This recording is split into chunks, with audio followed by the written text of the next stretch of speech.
ਅੱਛਾ, ਇਸ ਤੋਂ ਇਲਾਵਾ ਮਤਲਬ ਜਿਹੜੇ ਬੱਚਿਆਂ 'ਚ ਕੈਂਸਰ ਅੱਜ ਕੱਲ੍ਹ ਤਾਂ ਛੋਟੇ ਛੋਟੇ ਬੱਚਿਆਂ ਨੂੰ ਵੀ ਕੈਂਸਰ ਹੋਣ ਡਿਆ, ਵੱਡਿਆਂ ਨੂੰ ਵੀ ਹੋਣ ਡਿਆ, ਉਹਨਾਂ 'ਚ ਕੈਂਸਰ ਦੀ ਵਜ੍ਹਾ ਕੀ ਹੈਗੀ ਹੈ? ਇੱਕ ਤਾਂ ਤੁਸੀਂ ਜਨਰਲ ਕਰਕੇ ਦੱਸ ਦਿੱਤਾ ਨੇ ਕਿ ਕੈਂਸਰ ਜਿਹੜਾ ਹੈ ਉਹ ਇੰਝ ਫੈਲਦਾ ਹੈ ਅਤੇ ਉਹਦੀ ਵਜੂਹਾਤ ਇਹ ਵੇ ਨੇ, ਲੇਕਿਨ ਇਹ ਜਿਹੜੇ ਮੋਟੇ ਅਸਬਾਬ ਨੇ ਉਹਨਾਂ ਨੂੰ ਜ਼ਰਾ ਵਾਜ਼ੇ ਤੌਰ 'ਤੇ ਇੱਕ ਇੱਕ ਕਰਕੇ ਦੱਸ ਦਿਓ ਕਿ ਇਹ ਵਜ੍ਹਾ ਜਿਹੜੀ ਹੁੰਦੀ ਹੈ, ਅਗਰ ਇਹ ਲੋਕ ਕਰਨਗੇ ਤਾਂ ਫਿਰ ਇਹ ਹੋ ਸਕਦਾ ਇਹਨਾਂ ਨੂੰ ਮਰਜ਼।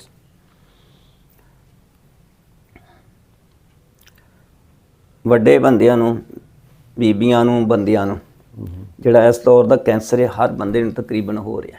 ਉਹਦੇ ਮੈਂ ਦੱਸੇ ਅਸਬਾਬ ਜਿਹੜੇ ਨੇ ਸਾਡੇ ਕੋਲੋਂ ਆਪਣੇ ਕੋਲੋਂ ਹੀ ਗਲਤੀਆਂ ਹੁੰਦੀਆਂ ਨੇ ਇਨਸਾਨ ਕੋਲੋਂ।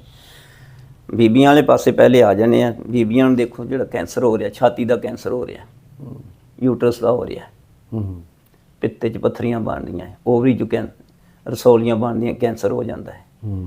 ਮਰਦਾਂ ਦੇ ਪ੍ਰਾਸਟੇਟ ਦਾ ਹੋ ਜਾਂਦਾ ਹੈ, ਗੁਰਦੇ 'ਤੇ ਰਸੌਲੀਆਂ ਬਣਦੀਆਂ ਕੈਂਸਰ ਦੀਆਂ, ਜਿਗਰ ਦੇ ਉੱਤੇ ਕੈਂਸਰ ਦੀਆਂ, ਜਿਗਰ ਦਾ ਕੈਂਸਰ ਹੋ ਪੈਂਦਾ, ਫੇਫੜੇ ਦਾ ਕੈਂਸਰ ਹੋ ਪੈਂਦਾ ਹੈਗਾ, ਦੀਗਰ ਮਕਾਮਾਤ ਦੇ ਹੋ ਪੈਂਦੇ ਨੇ, ਹੱਡੀਆਂ ਦਾ ਕੈਂਸਰ ਹੋ ਪੈਂਦਾ।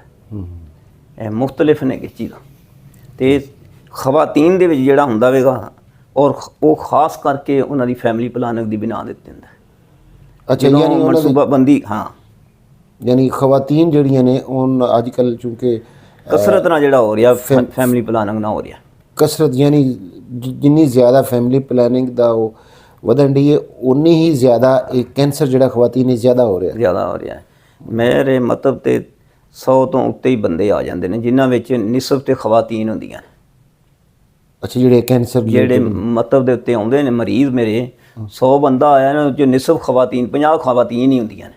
ਠੀਕ ਹੈ। ਜਿਹਦੇ ਵਿੱਚੋਂ ਬੱਚੀਆਂ ਨੂੰ ਕੱਢ ਕੇ ਜਿਹੜੀਆਂ ਖਵਾਤੀਨ ਦੀ ਤਾਦਾਦ ਅਗਰ ਤੁਸੀਂ ਲਾਓ ਉਹਦੇ 'ਚੋਂ ਅਗਰ 100 ਬੀਬੀ ਨੂੰ ਗਿਣਿਆ ਜਾਏ ਤਾਂ ਉਹਦੇ 'ਚੋਂ 80% ਬੀਬੀਆਂ ਜਿਹੜੀਆਂ ਨੇ ਉਹ ਫੈਮਿਲੀ ਪਲਾਨਿੰਗ ਕਰ ਰਹੀਆਂ, ਸ਼ਾਦੀशुदा ਜਿਹੜੀਆਂ ਨੇ 80% ਤੋਂ ਵੀ ਬਲਕਿ ਜ਼ਿਆਦਾ ਹੋ ਜਾਂਦੀਆਂ ਨੇ।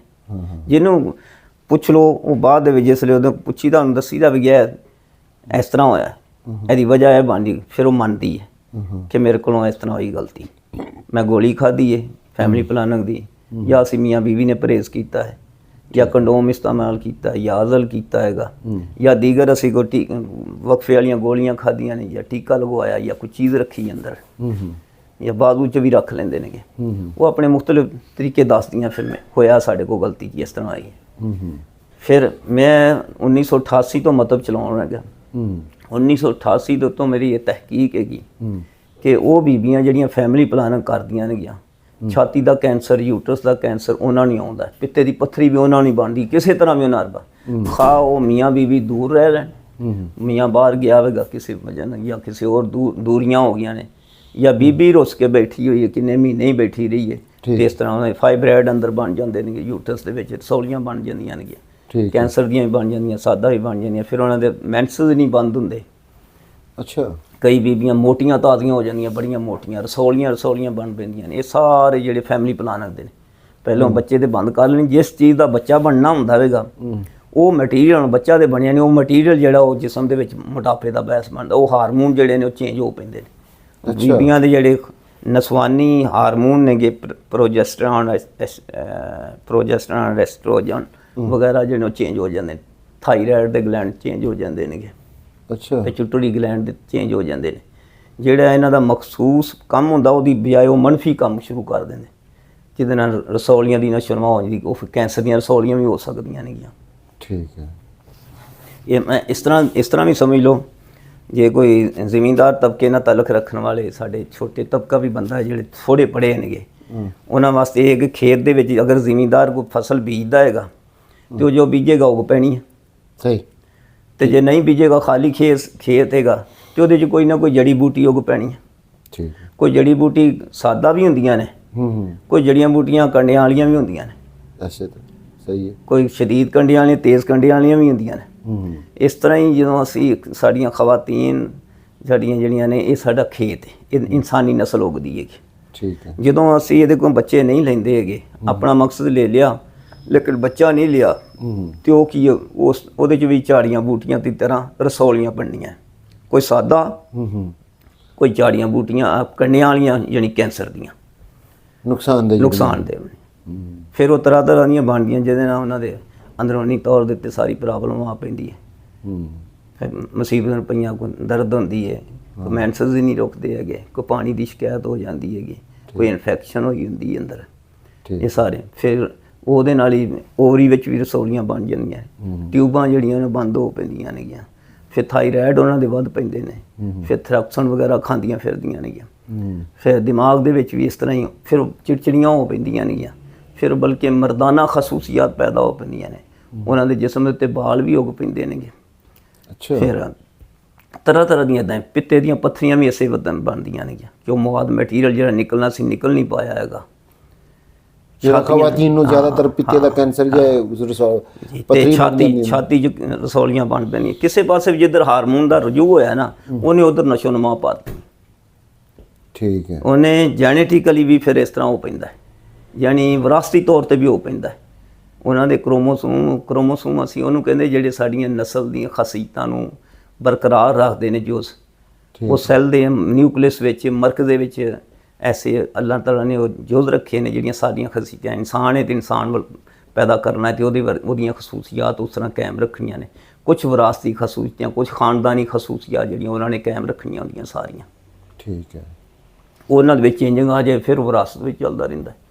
ਜਿਸ ਤਰ੍ਹਾਂ ਕੈਂਸਰ ਜਿਹੜਾ ਇੱਕ ਮੌਰੂਸੀ ਮਰਜ਼ ਨਹੀਂ ਇਹਨੂੰ ਕਹਿ ਸਕਦੇ, ਲੇਕਿਨ ਉਹ ਦੀਆਂ ਖਾਸੀਅਤਾਂ ਜਿਹੜੀਆਂ ਨੇ ਉਹ ਕਰੈਕਟਰਿਸਟਿਕ ਅੱਗੇ ਅਗਲੀ ਨਸਲ ਵਿੱਚ ਚਲੀਆਂ ਜਾਂਦੀਆਂ ਨੇ। ਲੇਕਿਨ ਉਹ ਅਸਰ ਅੰਦਾਜ਼ ਨਹੀਂ ਮਰੂਸੀ ਇਹਨੂੰ ਨਹੀਂ ਹੈ।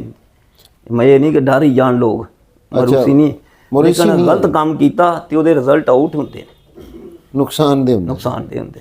ਸਹੀ। ਜਦੋਂ ਬਾਰ-ਬਾਰ ਹੋਵੇ ਤੇ ਉਹ ਫਿਰ ਉਹਨੇ ਘਰ ਹੀ ਜਾਣਾ। ਠੀਕ ਹੈ।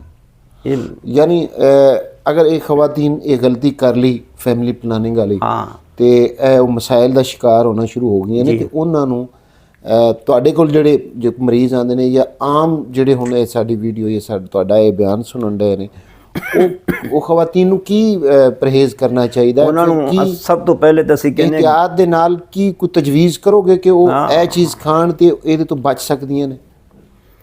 ਉਹਨਾਂ ਨੂੰ ਅਸੀਂ ਇਹ ਦੱਸਦੇ ਹਾਂ ਕਿ ਪਹਿਲਾਂ ਤਾਂ ਅਸੀਂ ਛਡਾਉਂਦੇ ਉਹਨਾਂ ਨੂੰ, ਕਹਿੰਦੇ ਜਿਹੜਾ ਵੀ ਫੈਮਿਲੀ ਪਲਾਨ ਦਾ ਅਮਲ ਹੈ ਨਾ ਉਹ ਬੰਦ ਕਰੋ। ਮਸਲਨ ਕਿਸੇ ਨੇ ਟਿਊਬ ਰੱਖੀ ਹੈ, ਛੱਲਾ ਰੱਖਿਆ, ਉਹਨੂੰ ਕਦੀ ਕੱਢ ਆਉਂਦੇ ਨੇ। ਠੀਕ ਹੈ। ਉਹ ਅਗਲੇ ਹਫਤੇ ਆਉਂਦੀ ਤਾਂ ਠੀਕ, ਕਹਿੰਦੀ ਮੈਂ ਕਾਫੀ ਬਿਹਤਰ ਹੋਈ, ਮੈਨੂੰ ਰਿਲੈਕਸ ਮਿਲਿਆ, ਜ਼ਮੀਨ ਜ਼ਹਿਨੀ ਤੌਰ 'ਤੇ ਸਕੂਨ ਵੀ ਆਇਆ। ਫਿਰ ਜਦੋਂ ਆਜ਼ਾਦ ਜ਼ਹਿਨੀ ਤੌਰ 'ਤੇ ਸਕੂਨ ਹੁੰਦਾ ਹੈ, ਜ਼ਮੀਨ ਸਕੂਨ ਦਾ, ਦਿਮਾਗ ਨੂੰ ਸਕੂਨ ਮਿਲਦਾ, ਅਤੇ ਉਹ ਕਮਾਨ ਵੀ ਉਹੋ ਜਿਹੀ ਦਿੰਦਾ ਅੱਗੇ ਟਿਸ਼ੂ ਦੀ ਤਬੀਅਤ ਬਹਾਲ ਹੋਣ ਲੱਗ ਪੈਂਦੀ ਹੈ। ਠੀਕ ਹੈ। ਜਿਹੜਾ ਮੰਨਫੀ ਪਹਿਲੂ ਹੋ ਰਿਹਾ, ਤਬੀਅਤ ਜ਼ੋਰ ਲਾ ਰਹੀ ਸੀ ਨਾ, ਉਹ ਟੁੱਟ ਜਾਂਦਾ ਹੈ। ਇਸ ਤਰ੍ਹਾਂ ਹੀ ਜੇ ਕੋਈ ਉਹਨਾਂ ਕੋਲ ਮੀਆਂ ਬੀਵੀ ਕੋ ਪਰਹੇਜ਼ ਕਰਦੇ ਨੇ, ਉਹਨਾਂ ਨੂੰ ਕਹੀਦਾ ਨਹੀਂ, ਤਬੀ ਤੌਰ 'ਤੇ ਕਰੀਬ ਜਾਓ। ਠੀਕ ਹੈ। ਜੇ ਮੀਆਂ ਕਰਦਾ ਹੈ ਤਾਂ, ਜੇ ਬੀਬੀ ਕੋਈ ਗੋਲੀ ਟਾਫੀ ਖਾਂਦੀ ਤਾਂ ਉਹਨੂੰ ਜਦੋਂ ਛੋੜਦੀ ਹੈ ਤੇ ਉਹਨੂੰ ਅਗਲੇ 2 ਮਹੀਨੇ ਦੇ ਵਿੱਚ ਉਹ ਠੀਕ ਹੋ ਪੈਂਦੀ, ਮੈਂ ਠੀਕ ਹਾਂ। ਸਹੀ ਹੈ। ਉਹਦੇ ਮੈਂਸਸ ਸਹੀ ਆ ਪੈਂਦੇ ਨੇ। ਜਿਹੜੀਆਂ ਗੋਲੀਆਂ ਬੀਬੀਆਂ ਖਾਂਦੀਆਂ ਨੇ ਜਾਂ ਟੀਕਾ ਲਗਾਉਂਦੀਆਂ ਨੇ, ਮੈਂਸਸ 'ਚ ਖਰਾਬੀ ਆ ਪੈਂਦੀ। ਉਹਨਾਂ ਦੀ ਜਿਹੜੀ ਪੂਰੀ ਤਰ੍ਹਾਂ ਸਫਾਈ ਹੋਣੀ ਹੁੰਦੀ, ਉਹ ਸਫਾਈ ਨਹੀਂ ਹੁੰਦੀ, ਖੂਨ ਸਾਫ਼ ਨਹੀਂ ਹੁੰਦਾ। ਫਿਰ ਉਹ ਖੂਨ ਉਹ ਫੇਫੜੇ ਨੂੰ ਵੀ ਖਰਾਬ ਕਰਦਾ, ਦਿਲ ਨੂੰ ਵੀ ਖਰਾਬ ਕਰਦਾ, ਦੀਗਰ ਟਿਸ਼ੂ 'ਚ ਗਿਆ ਤੇ ਉਹਨਾਂ ਨੇ ਵੀ ਮੁਤਾਸਰ ਹੋ ਕੇ ਤੇ ਉਹਨਾਂ ਨੇ ਵੀ ਫਿਰ ਮੁਆਦੋ ਇਹਨਾਂ 'ਚ ਫਸ ਜਾਣਾ। ਕਿਉਂਕਿ ਇੱਕ ਸਾਫ਼ ਚੀਜ਼ ਉਹਨੇ ਫਲੋ ਆਸਾਨੀ ਨਾਲ ਕਰਨ, ਇੱਕ ਮੋਟੀ ਚੀਜ਼ ਹੋ ਗਈ ਹੈ ਜਾਂ ਗਾੜੀ ਹੋ ਗਈ ਹੈ ਜਾਂ ਉਹਦੇ 'ਚ ਕੋਈ ਚੀਜ਼ ਫਸ ਗਈ, ਆਪਣੇ ਦਾਖਲ ਹੋ ਗਈ, ਤੇ ਉਹ ਟਿਸ਼ੂ ਅਗਲਾ ਜਿਹੜਾ ਉਹਨੂੰ ਕਬੂਲ ਹੀ ਨਹੀਂ ਕਰਦਾ ਪਿਆ, ਉਹਨੇ ਉੱਥੇ ਰੁਕਾਵਟ ਪਾ ਲੈਣੀ, ਰੋਕ ਲੈਣਾ।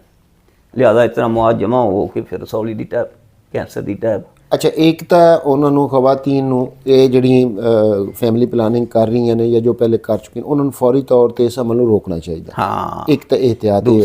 ਦੂਸਰਾ ਫਿਰ ਅਸੀਂ ਉਹਨਾਂ ਨੂੰ ਖੁਰਾਕ, ਉਹਨਾਂ ਬੀਬੀਆਂ ਦੇ ਮਿਜ਼ਾਜ ਦੇ ਮੁਤਾਬਕ ਖੁਰਾਕ ਦੱਸਦੇ ਹਾਂ, ਜਿਨ੍ਹਾਂ ਦੇ ਨਾਲ ਉਹਨਾਂ ਦੇ ਮੈਂਸਸ ਖੁੱਲ੍ਹ ਕੇ ਆਉਣ। ਫਿਰ ਉਹਨਾਂ ਦੀ ਅਗਰ ਕਮਜ਼ੋਰੀ ਹੋ ਗਈ ਹੈ ਤਾਂ ਉਹਨਾਂ ਦੀ ਕਮਜ਼ੋਰੀ ਇੰਪਰੂਵ ਹੋਵੇ।